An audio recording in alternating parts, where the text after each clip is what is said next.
हरे कृष्णा दोस्तों, आपका स्वागत है आपके अपने चैनल गोविंद का रजिस्टर में। यहाँ हम आपके लिए लेकर आते हैं ऐसी प्रेरणादायक और भक्ति से भरपूर कथाएं जो केवल मनोरंजन ही नहीं करती बल्कि जीवन को सही दिशा देने वाली गहरी सीख भी देती हैं। आज की कथा हमें बताएगी कि सच्चा प्रेम क्या होता है, सच्ची भक्ति किसे कहते हैं और भगवान के सबसे प्रिय भक्त की पहचान क्या है। तो आइए बिना किसी देरी के शुरू करते हैं आज की भावपूर्ण कथा।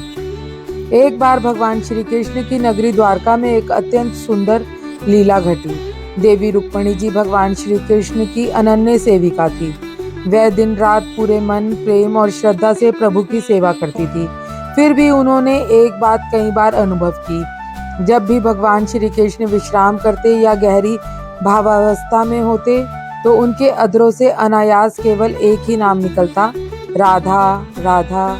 यह देखकर एक दिन रुक्मिणी जी के मन में जिज्ञासा जागी। उन्होंने विनम्रता से पूछा, हे प्रभु, मैं अपनी सामर्थ्य के अनुसार आपकी हर प्रकार से सेवा करती हूँ।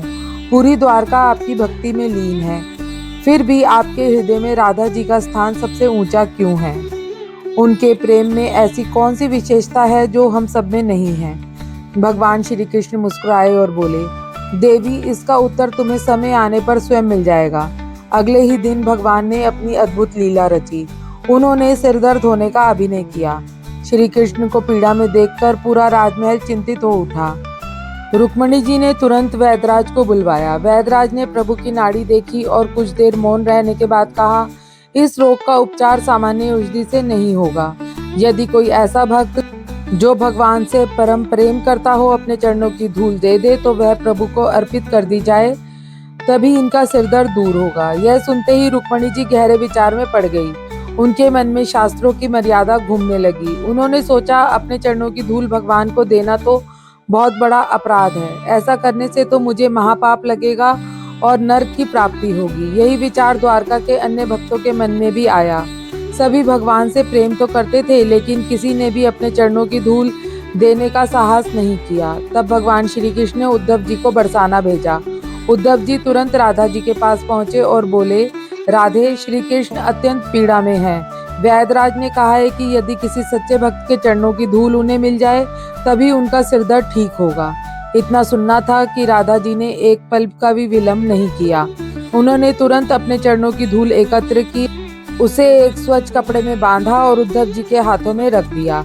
उद्धव जी आश्चर्यचकित रह गए। उन्होंने कहा, राधे, क्या आपको पता है कि अपने चरणों की धूल भगवान को देना शास्त्रों के अनुसार महापाप माना जाता है? आपको घोर नरक की प्राप्ति हो सकती है। राधा जी की आंखों में प्रेम के आंसू छलक उठे। उन्होंने शांत स्वर में कहा, उद्धव जी, यदि मेरे कान्हा का एक क्षण का कष्ट भी मेरे कारण दूर हो सकता है तो मुझे नरक जाने की तनिक भी चिंता नहीं है। चाहे अनंत काल तक नरक की यातनाएं सहनी पड़े, मैं उन्हें सहर्ष स्वीकार करूंगी। मेरे लिए सबसे बड़ा सुख केवल यही है कि मेरे प्रियतम स्वस्थ और प्रसन्न रहें। यदि उनके चेहरे पर मुस्कान लौट आए तो वही मेरे लिए स्वर्ग है। उद्धव जी यह उत्तर सुनकर भाव विभोर हो गए। वह समझ गए कि यही वह प्रेम है जहां अपना सुख दुख, मान अपमान, पाप पुण्य, स्वर्ग नर्क सब कुछ समाप्त हो जाता है और केवल भगवान का सुख ही शेष रह जाता है। जब वह चरण रज लेके द्वारका पहुंचे तब भगवान श्री कृष्ण मुस्कुराने लगे।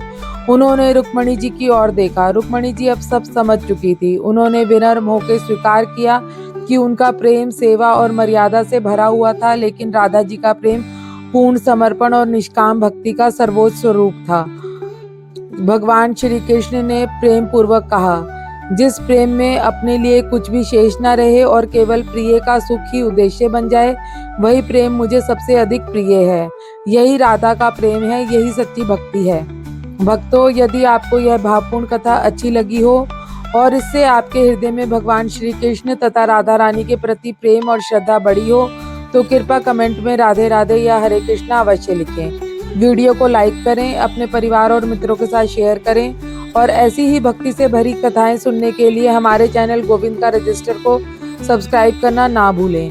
मिलते हैं अगली सुंदर कथा में, तब तक के लिए राधे राधे, हरे कृष्णा।